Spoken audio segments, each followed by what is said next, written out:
Bonjour à tous, donc on est très heureux d'accueillir aujourd'hui Jean-Dominique Michel, donc, qui est diplômé en anthropologie de l'Université de Montréal et qui est auteur de livres et qui porte un regard critique sur cette crise sanitaire du Covid.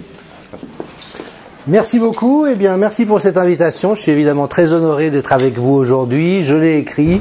Pour moi, l'IHU a été un bastion de probité scientifique et médicale au cours des 15 mois écoulés, dans un paysage où on a constaté beaucoup d'effondrements. Et je vous remercie d'avoir tenu ces valeurs, mais peut-être que l'exposé que je vais faire va documenter un peu pourquoi je dis ça. Et les gens qui me connaissent sachent que la flatterie ne fait pas partie de mon fonds de commerce, donc c'est vraiment ma perception sincère.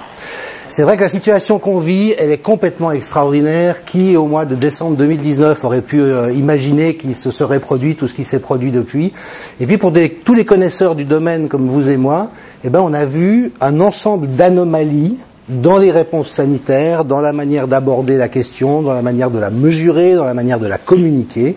Et donc progressivement, s'est instauré un décalage vraiment marqué entre la réalité épidémiologique de ce nouveau virus et ce qu'il provoque dans les populations, et une narration collective qui s'est complètement emballée.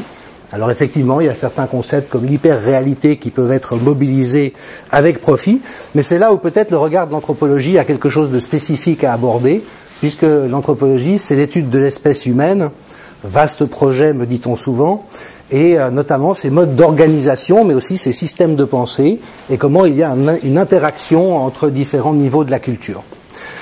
L'anthropologie de la santé, c'est étudier comment l'espèce humaine envisage la santé et la maladie à travers l'espace et le temps, sachant que la maladie est un universel, donc chaque culture a élaboré des propositions explicatives sur pourquoi on tombe malade, et puis une fois qu'on est malade, qu'est-ce qu'il faut faire pour aller mieux. Et aujourd'hui, l'anthropologie de la santé s'intéresse vraiment à l'articulation entre les besoins de la population et les réponses sanitaires, les réponses de soins. Alors juste pour donner 2 ou 3 éléments personnels, mon champ de spécialité, ce sont les déterminants de la santé, donc essentiellement épidémiologie des maladies non transmissibles, mais c'est vrai que par ailleurs, le Covid étant une syndémie, c'est-à-dire que c'est un agent infectieux qui devient dangereux s'il y a déjà des pathologies installées qui elles-mêmes sont chroniques la plupart du temps, finalement il n'y a pas vraiment de séparation.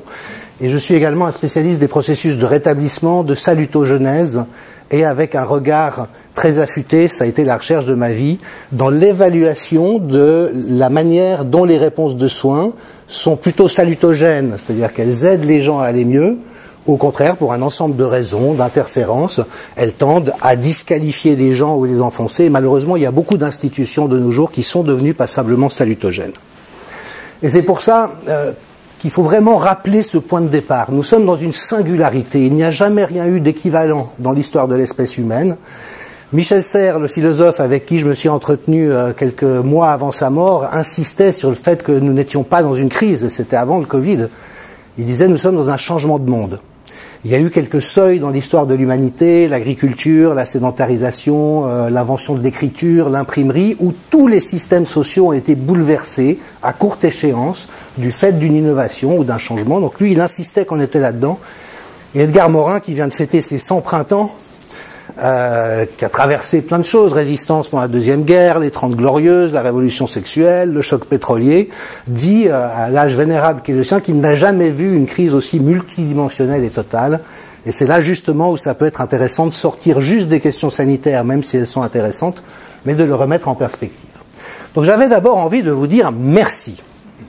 Merci parce que vous avez préservé l'éthique médicale qui est de soigner les gens. Et en ce qui me concerne, je suis époustouflé de voir que ce repère premier de votre profession, qui fonde toute l'éthique du métier, a pu disparaître aussi rapidement et de manière aussi efficace. Enfin, on verra qu'il y a un certain nombre de forces qui travaillent derrière. Et pourquoi est-ce que c'était tellement important de soigner les gens? Eh bien, parce que la prise en soin en elle-même est thérapeutique et prophylactique. Le même remède donné à l'issue d'une consultation de 10 minutes en disant « j'ai lu vos tests biologiques, voilà ce qu'il vous faut », ou au bout d'1 heure de consultation empathique où le médecin écoute son patient, peu de médecins savent vraiment faire ça, mais on peut y tendre en tout cas, le médicament n'a pas le même effet. Ça a un impact. Et dans un processus tout à fait basique, et quand on se sent mal, on a besoin de réconfort ou de soulagement, on va voir quelqu'un qui a quelque chose à proposer, et il y a donc une dimension psychologique et sociale à la consultation elle-même qui est salutogénétique, qui est thérapeutique. Alors, Fabrizio Benedetti, qui est un des grands connaisseurs de l'effet placebo, a montré qu'en fait, c'est à peu près les mêmes zones du cerveau qui s'allument, et notamment celles qui produisent de l'ocytocine et de la sérotonine. Donc, il y a vraiment un apaisement, un premier, qui va avoir un impact, évidemment, sur le psychisme, mais aussi sur le corps. À l'inverse, quand on laisse les gens dans un état de stress chronique, et celui qui a été vécu depuis 15 mois est inimaginable en termes de violence des messages assénés sur le cerveau des citoyens, eh ben, on voit qu'il y a une disruption entre les fonctions exécutives, donc le néocortex, un contrôle exécutif, et les structures affectives qui peut conduire à une perte de compétences cognitives. Alors il paraît qu'on avait déjà perdu quelques points de QI au cours des dernières décennies, mais là, depuis 15 mois, j'ai l'impression que c'est allé à la vitesse grand V, parce qu'il y a vraiment quelque chose qui est obéré dans la faculté de penser de la plupart des gens, mais aussi de collectif. Et puis un autre élément, alors là je suis vraiment dans mon dada, donc je me permets de le partager avec vous, mais parce que beaucoup de médecins l'ignorent et c'est tellement important. En fait, on a découvert il y a une douzaine d'années, on a confirmé, c'est une méta-analyse, que la quantité et la qualité des liens sociaux qu'on entretient avec d'autres personnes est un des déterminants principaux de la santé. Vous pouvez voir que dans cette étude, elle est même évaluée à 50%. C'est-à-dire que si jamais vous avez un bon réseau relationnel, vous êtes 2 fois moins à risque de décéder que si jamais vous avez perdu vos liens sociaux. Je pose la question au passage, qu'a fait le confinement à répétition? Ok. Et ce lien entre la sociabilité et le système immunitaire, les processus inflammatoires, c'est-à-dire que ça marche dans les deux sens. Quand on est dans un état d'inflammation, on tend à se retirer des relations qu'on a, pour prendre soin de soi, se reposer. Mais si on perd les liens sociaux, il y a des processus inflammatoires qui apparaissent, et regardez ça, avec des libérations massives de cytokines pro-inflammatoires, qui était justement ce qu'on espérait éviter pour pas que ça conduise à des cas graves. Donc ce que ça suggère, si on réfléchit vraiment les choses dans une perspective de santé, c'est que cette mesure en elle-même a fragilisé l'ensemble de la population dans son immunité et dans son état inflammatoire, dans sa neutralité inflammatoire, et ça évidemment que c'est le genre de choses qu'il aurait fallu prendre en considération avant de prendre un certain nombre de mesures. Alors, je vais vous faire une présentation très anthropologique, voilà, parce que je suis d'une autre tribu que la vôtre, même si on se fréquente beaucoup. Et ça, c'est un modèle qui vient d'une école de pensée qui n'est pas la mienne. C'est du matérialisme culturel. Mais il y a peut-être un petit clin d'œil qui est aussi le rappel qu'une méthodologie doit toujours être choisie en fonction de son objet d'étude et des choses qu'on espère mettre en lumière. Et ça, c'est un schéma très classique qui vient du marxisme. Bon, Marx n'a pas eu tort sur tout. Et qui observe que nous sommes des êtres biologiques inscrits dans un environnement, bien sûr. L'infrastructure, c'est tout ce qui régit les systèmes de production et de reproduction, donc qui permet à l'espèce humaine de se perpétuer dans un environnement. L'étage des structures, ce sont les systèmes sociaux, systèmes de parenté, économie, droit, justice, médecine, médias, etc. Et la superstructure, c'est le monde des idées, des systèmes de croyances. Et comme l'ont montré les anthropologues, il y a vraiment des boucles d'interaction entre ces différents niveaux, c'est-à-dire qu'il peut se produire un événement dans n'importe lequel, mais qui va avoir des répercussions évidemment sur les autres niveaux. Et donc quand une nouvelle bestiole arrive, ça vient impacter ça, c'est quelque chose qui évidemment se situe plutôt au niveau de l'environnement et de l'infrastructure, mais heureusement, on a depuis des années et des années des plans pandémie, des programmes de gestion des épisodes épidémiques, des codes de bonne conduite, des bonnes pratiques, des standards dorés, on sait quoi faire. Et évidemment que ce qu'on redoute tous par rapport aux pandémies dont on est conscient qu'elles peuvent arriver depuis un certain temps, c'est qu'il y en ait une très mauvaise qui fauche 10, 20, 30% de la population comme ça a été le cas dans le passé. Et là, heureusement, c'est un épisode évidemment qui n'est pas anodin, mais qui n'a pas eu des proportions non plus complètement exagérées. Donc, Dieu merci, on avait les plans de lutte contre les pandémies dans tous les pays, bien faits, j'en avais connaissance pour la plupart du temps, avec toutefois deux dimensions critiques. La première, c'est est-ce que c'était bien fait, est-ce que le contenu était adéquat, et le deuxième, c'est est-ce qu'on avait les moyens d'appliquer ce qui était prévu dans les plans. Et là, c'est la première singularité absolue de cette histoire, c'est qu'on n'a absolument pas appliqué ce qu'on savait devoir appliquer pour bien gérer une épidémie de cette nature.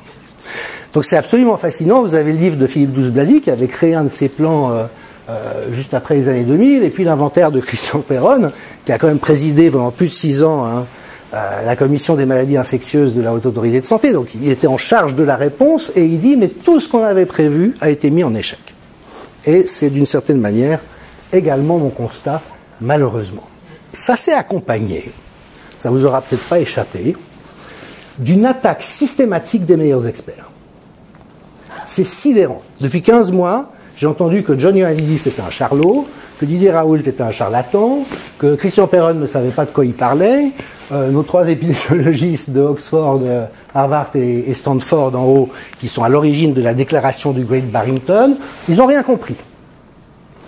Donc vous avez les meilleurs dans ces différents domaines qui ont été disqualifiés de manière systématique. Alors il y a un élément de violence mimétique qui peut être compris à la lumière d'une systémique sociale, mais il y a aussi évidemment des campagnes de dénigrement orchestrées, qu'on appelle du bashing, et il y a des boîtes qui sont spécialisées là-dedans, pour essayer de semer le doute sur chacun de ces individus. Alors moi je vous l'ai dit, l'épidémiologie infectieuse c'est pas mon domaine, j'ai suffisamment de base pour essayer de le comprendre. Et qu'est-ce que je fais quand je suis dans quelque chose que je connais pas? Je me tourne vers qui? Les meilleurs. Et là, il y a eu un travail de sape qui a visé à faire taire les meilleurs et à promouvoir ce qui relève, je m'en excuse, comme je suis indépendant, je suis assez libre de ma parole, d'une forme de médiocratie institutionnelle. C'est-à-dire des gens qui sont arrivés dans des positions de responsabilité, non pas du fait de leur compétence ou de leur intelligence, ou pas uniquement en tout cas, mais de leur conformité à certaines attentes ou de leur habileté dans le jeu politique institutionnel. Et donc c'est ce second étage, beaucoup plus ignorant et moins compétent, qui a été à l'origine d'un certain nombre de décisions. Alors on va passer très brièvement en revue quelques-unes des mesures phares de ce qui nous a été imposé. J'ai trouvé un moment fondateur où en fait, après la grippe aviaire en 2005, l'administration Bush a demandé à des think tanks de penser à quelle pourrait être la réponse à une pandémie plus grave que celle qu'il y avait eu, vu que celle-là s'était un peu éteinte dans l'œuf. Et ça, c'est une étude incroyable qui a été réalisée par des gens dont aucun n'a de compétences ni en infectiologie ni en épidémiologie. Vous avez des modélisateurs, vous avez une gamine de 14 ans, Laura Glass à l'époque, 14 ans, qui a été en charge du modèle mathématique. Vous voyez, Albuquerque Public High School, lycée de Albuquerque, 14 ans. Et ça, c'est publié dans la littérature scientifique sur la base d'un modèle mathématique très simple. C'est qu'une épidémie, c'est comme les boules de billard. Vous avez une boule de billard qui percute 3 boules de billard, qui chacune percute 3. Donc, après, voilà, une gamine de 14 ans peut faire ça.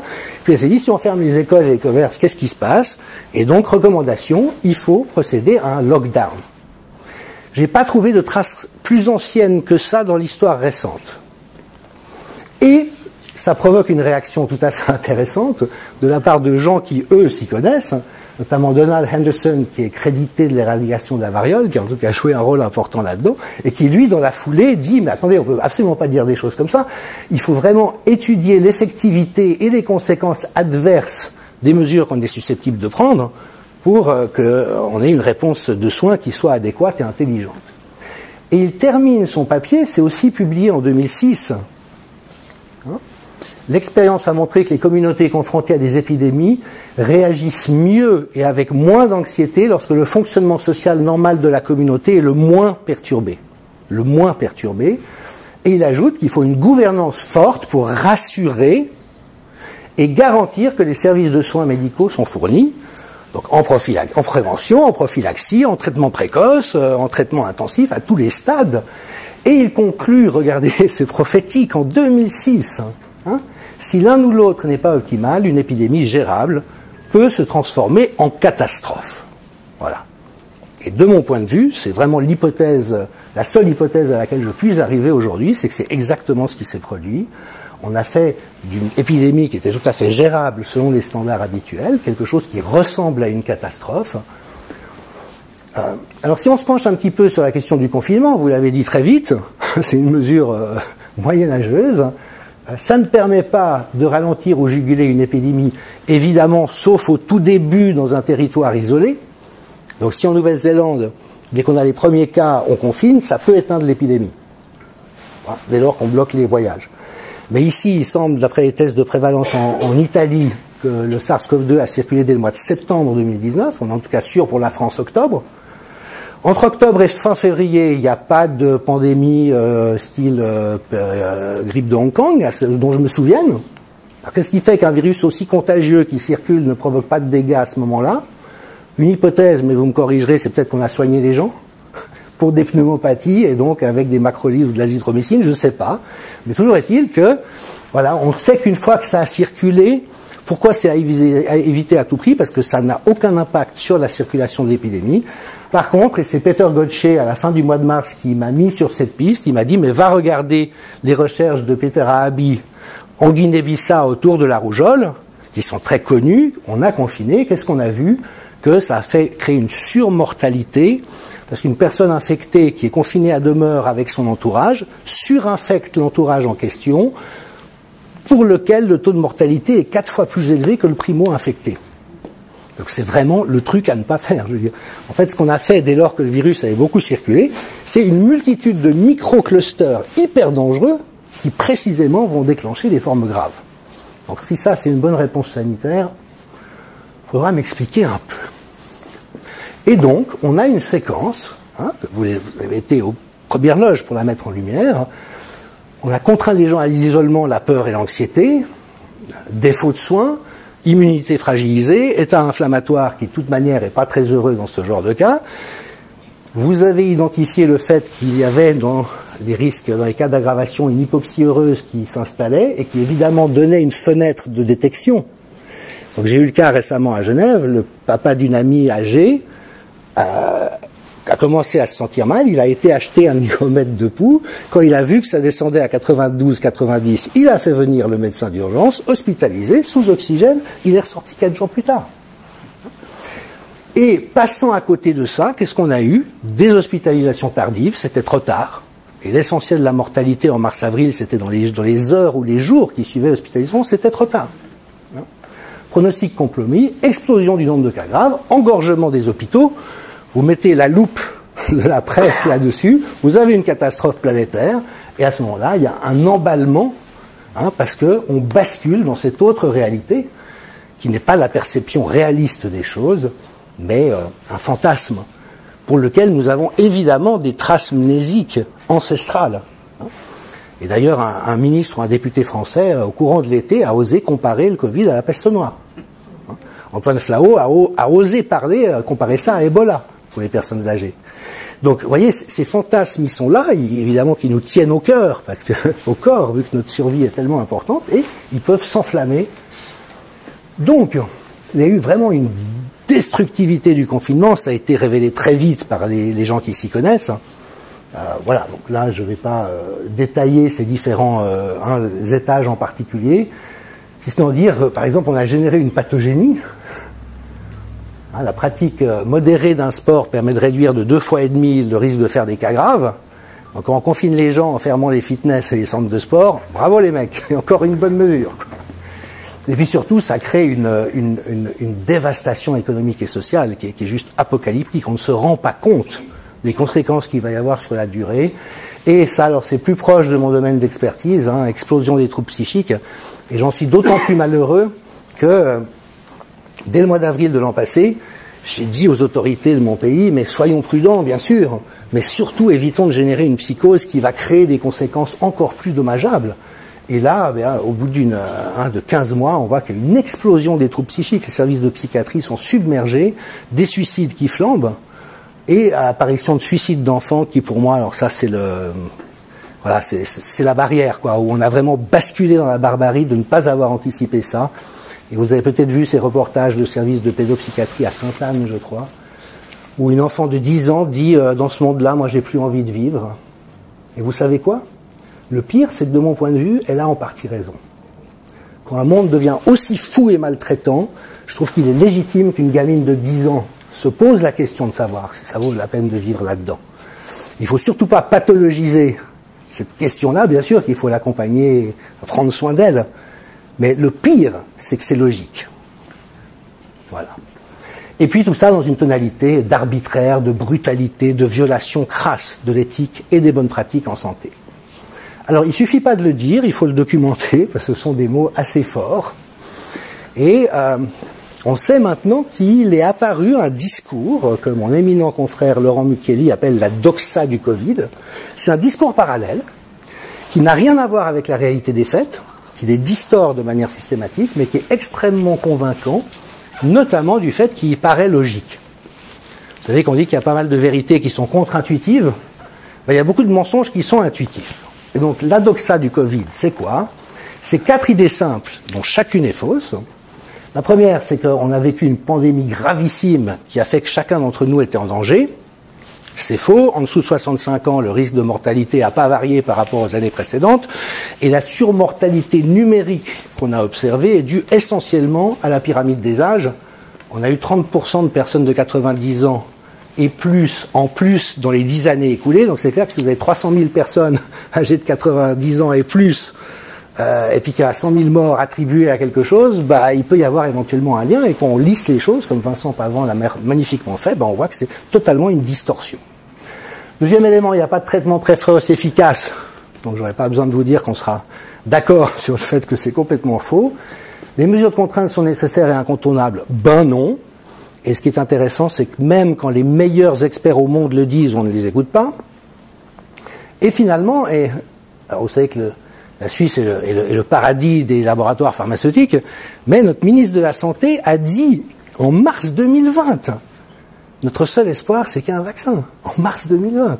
Un vaccin pour un virus à ARN, avec une technologie qu'on n'a jamais utilisée, il exclut d'emblée toutes les autres possibilités. Alors ce que Laurent Micheli a montré dans la foulée, c'est qu'il y a 4 agents principaux qui portent ce discours, mais qui aussi veillent à ce qu'aucun contre-discours ne puisse exister, qui ait un impact quelconque sur la société. Ce sont nos gouvernements qui ont dit une somme de bêtises, de salades et de mensonges absolument extraordinaires. C'est pas entièrement nouveau, mais quand même, ça frappe. L'OMS, surtout influencée par les différentes fondations de Bill Gates et de la Chine. Il faut savoir que le confinement, notamment, si on fait l'historique, c'est dans aucun plan pandémie. Par contre, la Chine l'impose à Wuhan, l'OMS commence par réagir en disant « Ah, c'est bizarre, on n'a jamais vu ça ». Quelques jours après, Tedros dit « Ah, mais ça a vraiment l'air bien votre truc, ça a l'air de marcher ». Et encore quelques jours après, le directeur adjoint de l'OMS dit « C'est ça qu'il faut faire dans tous les pays ». Donc un glissement absolument incroyable. Les GAFAM, qui censurent la science qui ne va pas dans le sens de la doxa. Donc moi j'ai eu des articles de vous, de Christophe Debrouet, un des meilleurs spécialistes de santé publique d'Europe, qui ont été censurés par Facebook parce qu'ils n'aimaient pas les conclusions de ces scientifiques. Mesurer le monde dans lequel on est en train d'entrer. Et puis la presse et les médias, bon, vous avez vu les fact-checkers et les debunkers qui font une désinformation absolument somptueuse, mais ce sont les gardiens du dogme, de la police de la pensée. Et donc le drame, j'ai envie de dire, c'est que ça a été tellement martelé, et c'est tellement convaincant, parce que si on n'a pas les éléments de contraste pour prendre de la distance, bah ma foi, il y a des gens qui meurent, ça a l'air d'être très dangereux, bah non, l'hydroxychloroquine pas, l'ivermectine non plus, bah il faut qu'on se terre chez nous, puis heureusement qu'il y a le vaccin. Et les gens se précipitent sur le vaccin, c'est bel et bien ce qu'on voit. Alors on pourrait faire la liste des anomalies. Vous connaissez la théorie des catastrophes. Soit il y a un événement qu'on ne pouvait pas prévoir, une météorite qui tombe sur Marseille, il n'y a plus de Marseille, bon, pas de chance. Soit, la plupart du temps, c'est une succession d'événements qui eux-mêmes sont sans gravité particulière, mais qui s'enchaînant arrivent à créer une déflagration. Et donc là, on a vraiment quelque chose de juste invraisemblable. On a mis en échec le rideau des médecins généralistes, qui est vraiment le premier principe de gestion des épidémies, mesures de contrainte arbitraires, imposer le port du masque à des gens en bonne santé, Moi, je veux faire une bouteille de champagne. À qui me sortait un plan pandémie dans lequel cette idée-là a été prévue. Confinement généralisé de la population en bonne santé, on n'est plus au Moyen-Âge. Absence de recommandations de prévention, mise en échec des options de traitement et le tout vaccinal. C'est quand même une jolie liste d'anomalies. Il y a au passage, et ça, alors moi qui ne suis pas médecin mais anthropologue de la santé, ça me fascine, un effondrement de tous les principes éthiques en santé. J'avais l'impression que c'était quelque chose de quand même assez solide dans le corps médical, mais là je me demande où c'est passé, ou dans les autorités de santé. Donc là, c'est quelques principes qui étaient énoncés en 2005, si je ne m'abuse, par l'OMS. Vous voyez que les mesures doivent être nécessaires, on ne fait pas quelque chose dont on n'est pas sûr que ça va être utile, raisonnable, proportionné, non discriminatoire. Quand on ferme les restaurants et qu'on laisse les transports publics ouverts, la discrimination elle est quand même assez évidente. Est-ce qu'il y a un lieu qui est réellement moins problématique que l'autre? Les décisions publiques doivent être soumises et discutées collectivement, et non pas enfermées par une doxa dans la police de la pensée. Et puis finalement, c'est essentiel de communiquer de manière non alarmiste. Et c'est ce que j'aurais souhaité en ce qui me concerne. Donc, je me suis beaucoup exprimé, notamment par le biais d'un blog, avec une intention salutogénétique. C'est-à-dire le premier besoin dans une situation qui peut être perturbante, c'est de comprendre ce qui se passe et d'avoir des bons ordres de grandeur. Donc j'ai cité les études de Ioannidis dès le mois d'avril, votre travail ici à Marseille. Voilà, il n'y avait pas de quoi paniquer pareillement, si ce n'est que un certain nombre de systèmes sociaux se sont engagés dans cette direction. Donc c'est déjà sorti en Allemagne. Le gouvernement Merkel avait mandaté un groupe d'experts pour trouver les narrations les plus effrayantes possibles. Et là, c'est en train de sortir en Angleterre, où des membres de ce groupe, qui dépendent de Sage, admettent que leur manière d'utiliser la peur a été totalitaire et dévastatrice. Alors, s'il y a des gens intéressés par les questions juridiques parmi vous, ça relève de la définition internationale de la torture, ce qui a été imposé aux populations des pays d'Europe occidentale. C'est pas dit que les tribunaux avanceront vite en matière, mais vous voyez, je veux dire, il y a un tel décalage entre la réalité sanitaire et ce qu'on a fait croire à la population, évidemment que c'est problématique. Et dans mon pays, mon petit pays, je suis heureux de voir qu'une association ad hoc, les Amis de la Constitution, ont porté plainte contre la task force soi-disant scientifique. J'ai de la peine à voir ce qu'il y a eu de scientifique dans leurs travaux, mais au motif qu'il y a un article du Code pénal qui interdit d'alarmer la population. Et cette task force n'a fait qu'alarmer, juste pour vous dire. Moi j'ai fréquenté le théâtre de l'absurde, donc je suis réaliste, donc je suis assez ouvert aux idées loufoques. Mais la task force scientifique suisse, aujourd'hui encore, se base sur les modélisations de l'Imperial College de Londres pour évaluer le nombre de morts qu'on a évité grâce aux mesures de confinement. Non mais, voilà, donc là il y a un basculement. Les bouffées délirantes, c'est quelque chose qui peuvent advenir dans les sociétés humaines, on en a des exemples, mais jamais sur la durée. Quelque chose qui arrive, il y a un mythe urbain, il y a une espèce de truc, mais ça retombe.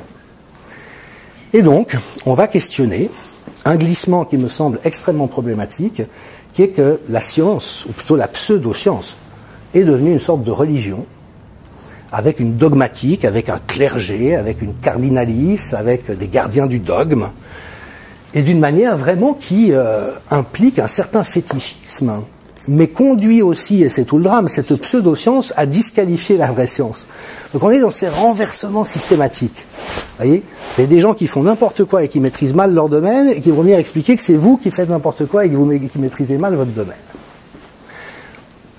Alors pour la deuxième partie de ma présentation, j'ai envie de vous emmener dans l'exploration de mes décryptages sur la manière dont la médecine a vécu les 15 mois écoulés. Alors déjà en rappelant que la biomédecine n'est pas une science, ça ne peut pas être une science, ça s'appuie sur des savoirs scientifiques bien sûr, mais si vous mélangez des molécules dans un laboratoire à des conditions de température et d'hygrométrie connues, vous aurez toujours le même résultat.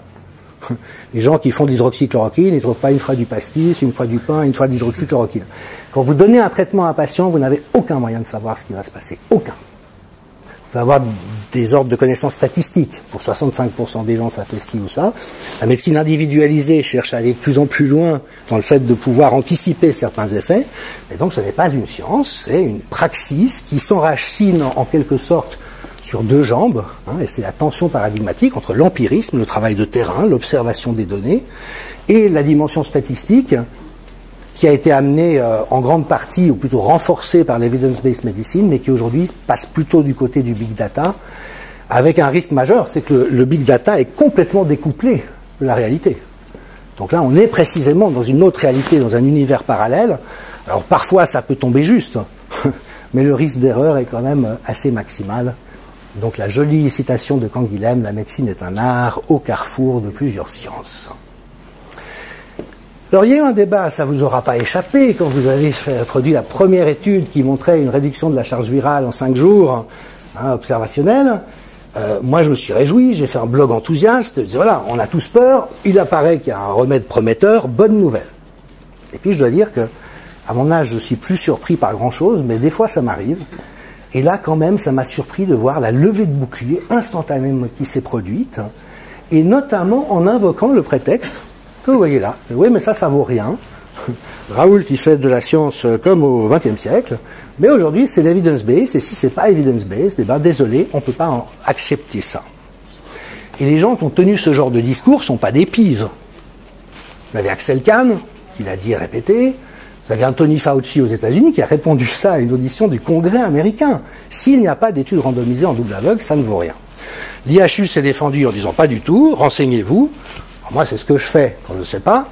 Ce serait éventuellement à la portée d'un journaliste ou d'un politicien, donc j'étais voir dans la littérature.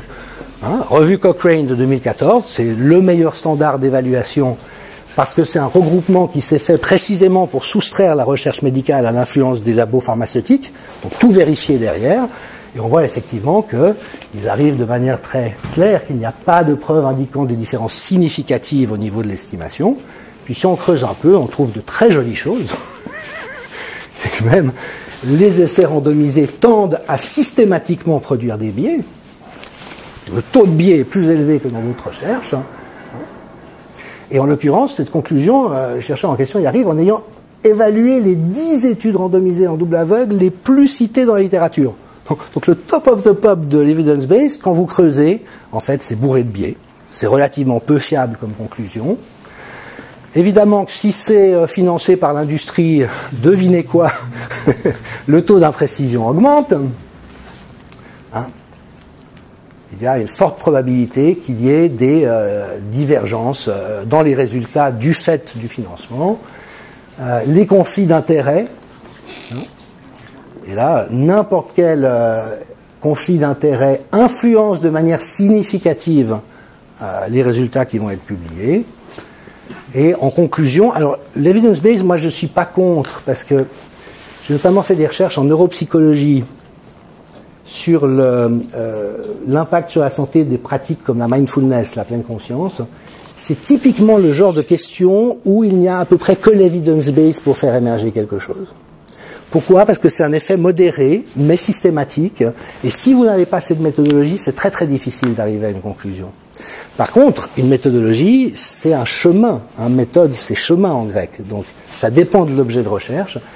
Et je suis d'accord avec les auteurs dans cet article qui concluent sur le fait qu'au fond, l'evidence-based n'a pas tenu ses promesses d'améliorer la qualité des soins. Il n'y a rien eu de significatif en ce sens-là.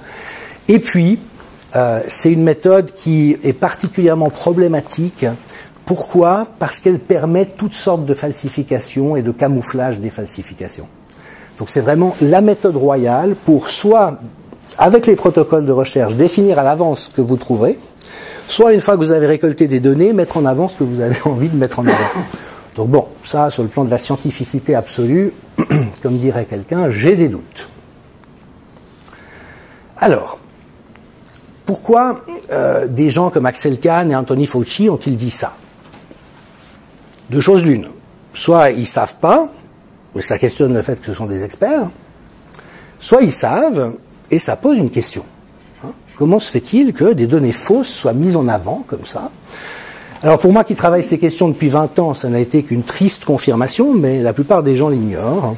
On a un énorme problème avec la recherche médicale, notamment, et c'est un des intérêts de l'evidence-based, parce qu'on peut reproduire les stratégies de l'industrie du tabac. Entre le moment où on a fait le lien entre le tabagisme et le cancer du poumon, il y a à peu près 40 ans qui se sont écoulés. Et qu'a fait l'industrie pendant ce temps-là? Eh ben, mandater des études qui allaient créer des contre-feux, donner des messages contradictoires et conduire les décideurs à dire, ben, au fond, on ne sait pas. Et quand j'ai vu qu'il n'y avait pas ce « waouh », heureusement une possibilité avec le traitement que vous avez mis au point, là, j'aime pas non plus faire des prédictions, mais je me suis permis d'être prophète. Je dis, vous allez voir, on va voir ça débouler dans la littérature scientifique. Parce que c'est cousu de fil blanc. Et donc, en même temps, apparaissait dans la doxa la mise en échec préventive de toute critique, à travers ce fantasme du complotiste. Et donc, là aussi, c'était simultané. Donc, on peut s'interroger en termes de stratégie. En tout cas, c'est bien trouvé si c'était intentionnel. Donc, je vais vous présenter, maintenant, c'est la séquence complotiste de ma présentation, tout plein de contenus extrêmement complotistes, mais peut-être de gens auxquels vous attendriez pas. Premier, c'est Nations Unies, le rapporteur spécial des questions de santé, qui dit, dans la plupart des pays, et c'est encore plus fort en Occident, la santé est un des secteurs les plus corrompus. Il est urgent de confronter la corruption et ses impacts sur le droit à la santé, en particulier avec plus de protection pour les lanceurs d'alerte. Donc Christian Perron, à qui je rends hommage par ailleurs, parce qu'il est d'un courage admirable, il a vraiment rempli le rôle de lanceur d'alerte. Il était président de la commission des maladies infectieuses, donc il sait quoi faire, il a vu les décalages, il les a fait savoir. On peut tous apprécier le degré de protection qu'il a reçu de tout le monde. Commission européenne, alors ça c'est hilarant, quand ils sont en train de magouiller éhontément comme ils sont en train de le faire maintenant, eh ben, ils relèvent que la corruption est quand même un problème. Ça, c'est un rapport de 2014, et il faut lire, le secteur de la santé, la vulnérabilité à la corruption est généralisée. Généralisée. Les commissions occultes et la corruption demeurent préoccupantes dans les marchés publics et le secteur pharmaceutique. Bon. Vous voyez, la Commission européenne est complotiste. Ça, c'est très connu, c'est le fameux rapport de la Chambre des communes en Angleterre, très souvent cité, mais c'est une analyse magnifique où il montre finalement que, d'abord, l'industrie pharmaceutique trahit systématiquement ses responsabilités, c'est-à-dire que son action n'est pas dirigée vers le fait d'améliorer la santé de la population, mais de maximiser les profits, parfois à n'importe quel prix. Et qu'elle a infiltré tous les systèmes de pouvoir. Alors c'est là où on perd les gens la plupart du temps. Ils disent « ouais, mais ça c'est complotiste, je ne peux pas croire que tout le monde soit dans le coup ».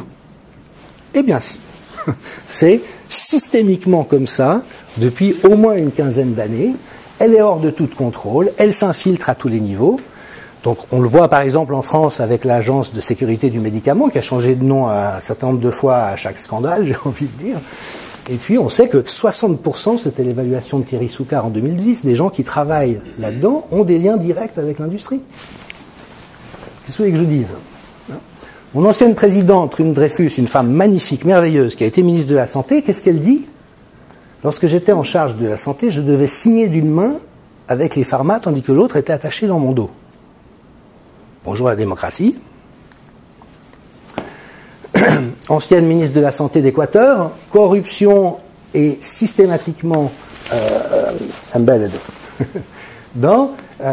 C'est un secret dont personne ne parle, mais c'est une réalité.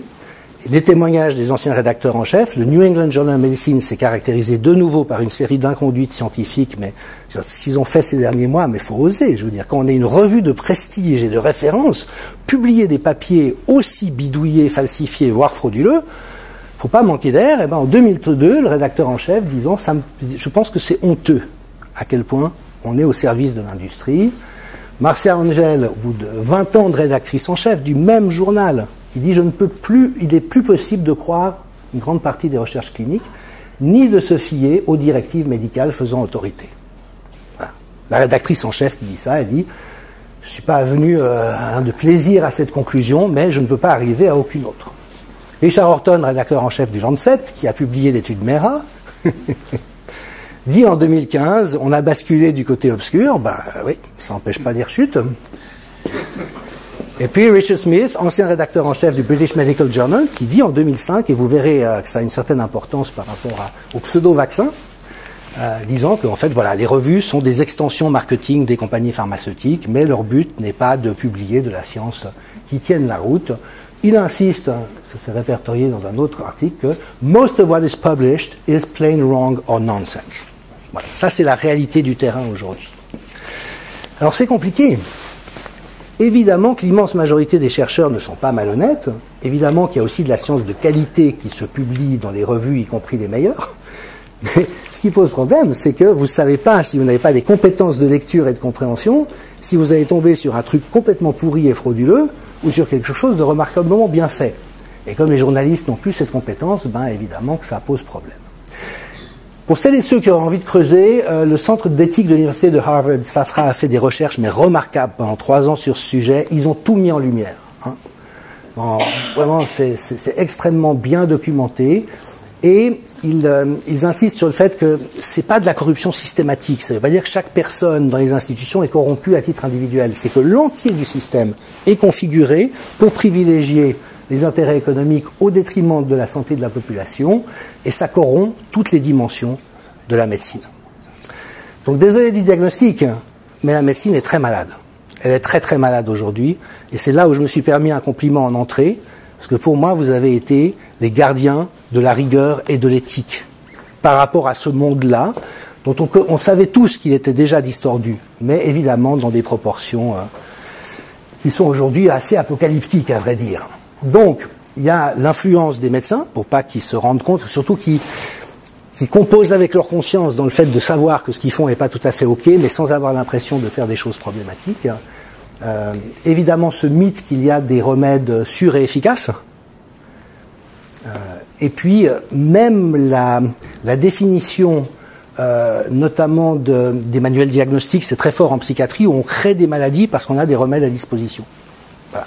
Il y a un marché à prendre.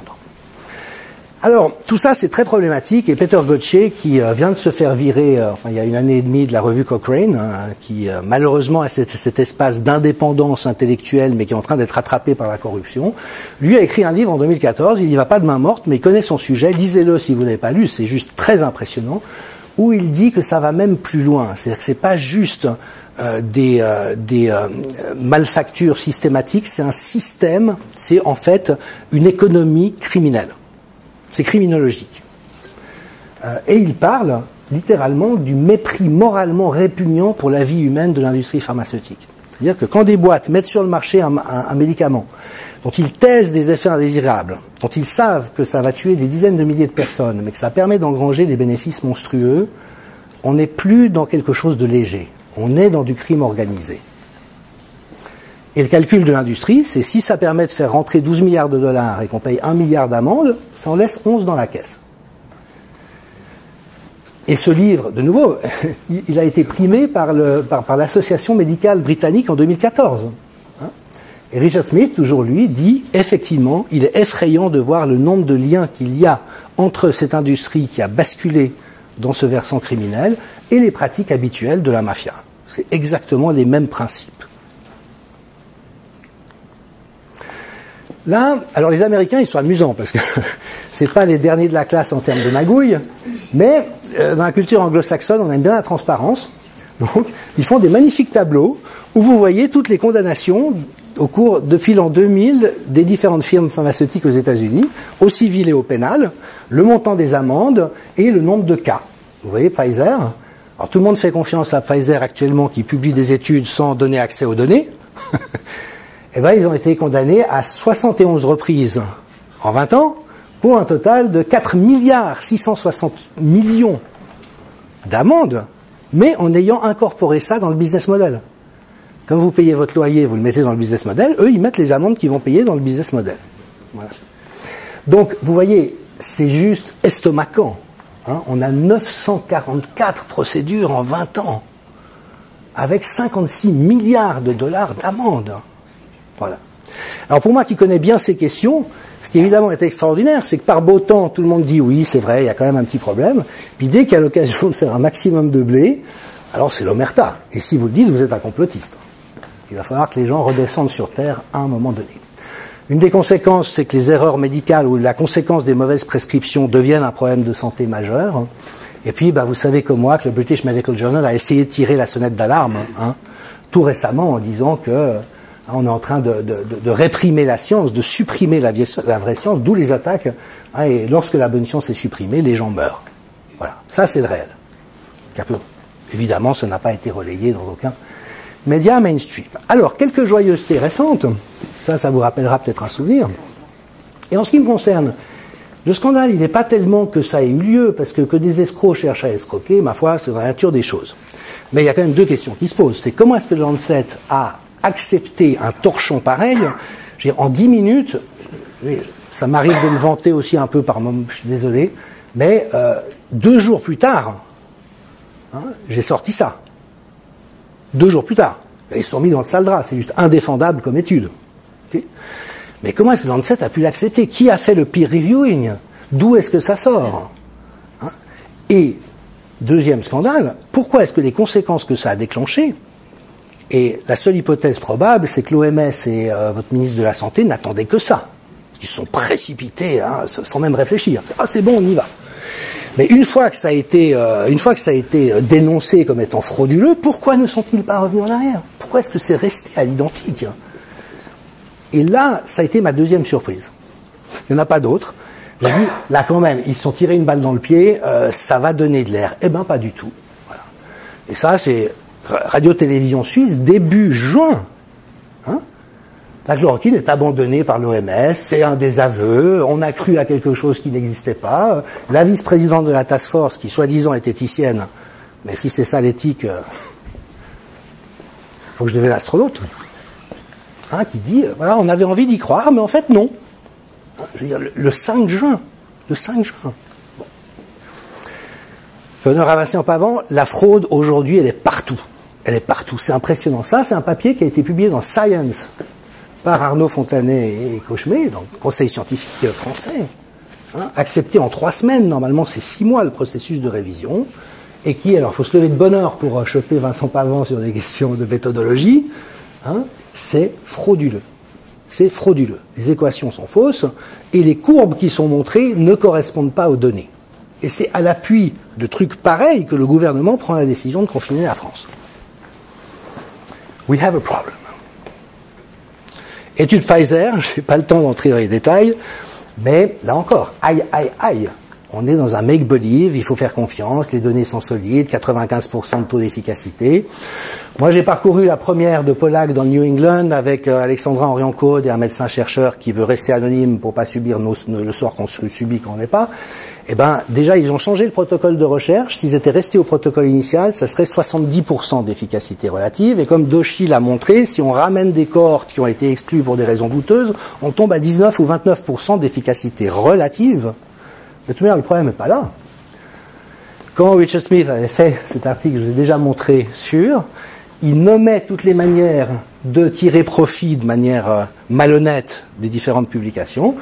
Et le dernier, c'est présenter des résultats qui vont impressionner les gens, par exemple la réduction du risque relatif plutôt que du risque absolu. Et en ce qui concerne l'injection génique de Pfizer, c'est le fond de l'histoire. C'est-à-dire que la FDA exige des laboratoires qui publient les deux. Risque relatif, risque absolu, c'est quoi? C'est que si jamais vous avez 2 personnes contaminées dans le groupe contrôle contre une dans le groupe vacciné, vous avez une réduction de 50% du risque relatif, mais le risque absolu ou le risque réel, il baisse de 1%. Et donc, c'est cette donnée-là qu'il faudrait donner aux gens pour pouvoir apprécier. Le consentement éclairé ne peut pas se donner sans l'information par rapport au risque réel. Et ça n'est absolument pas fait.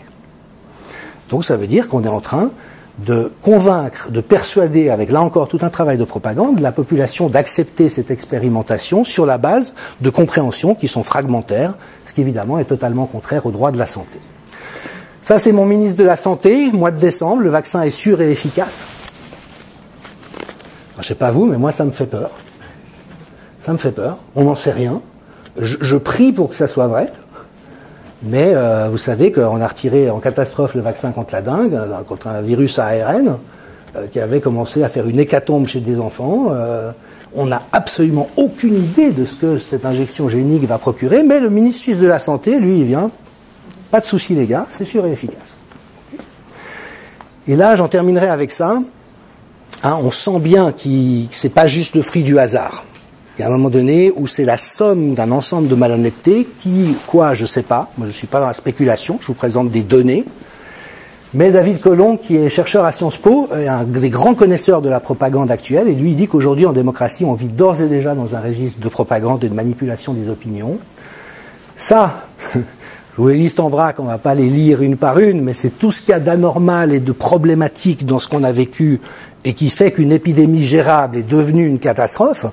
Pas infectiologique, c'est une catastrophe anthropologique, c'est une catastrophe civilisationnelle.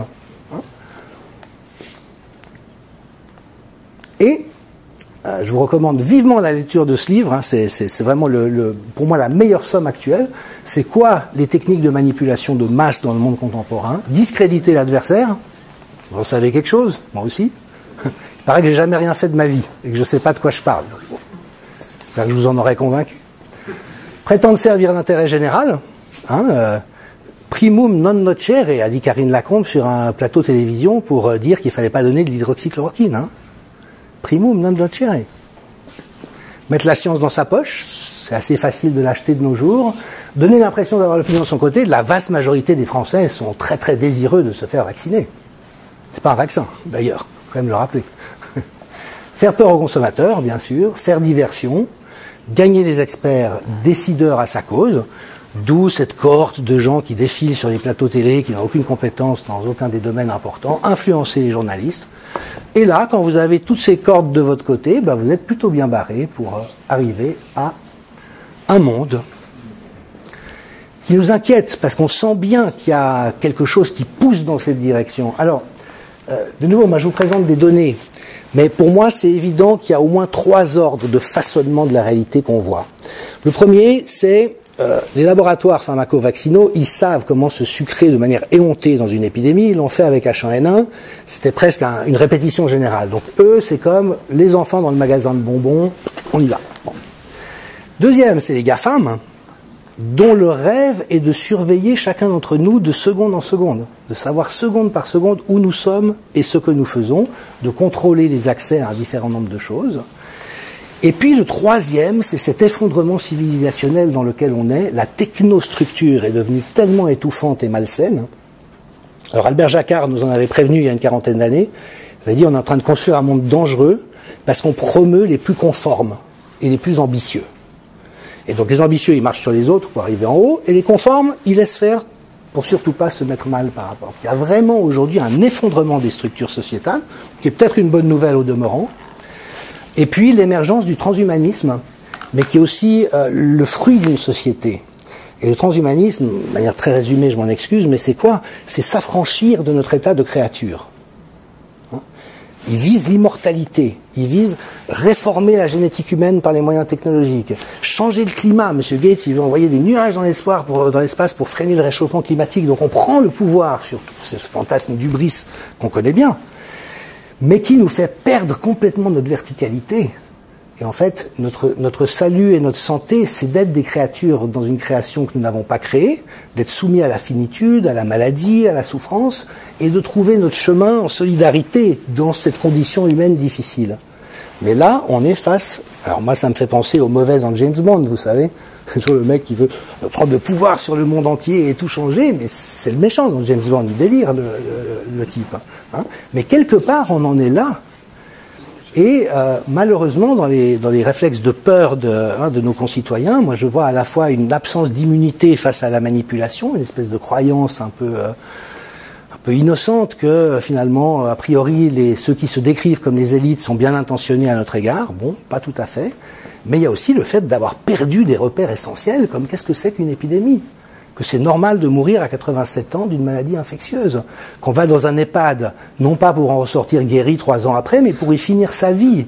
Et que la question est peut-être autant comment est-ce qu'on finit cette vie-là, est-ce qu'on la finit d'une manière digne, dans la chaleur des liens qu'on lie, dans les rituels sociaux qui nous entourent, ou est-ce que soi-disant pour protéger les personnes âgées, on leur inflige une torture qui de toute manière les fait mourir, mais dans des conditions abominables.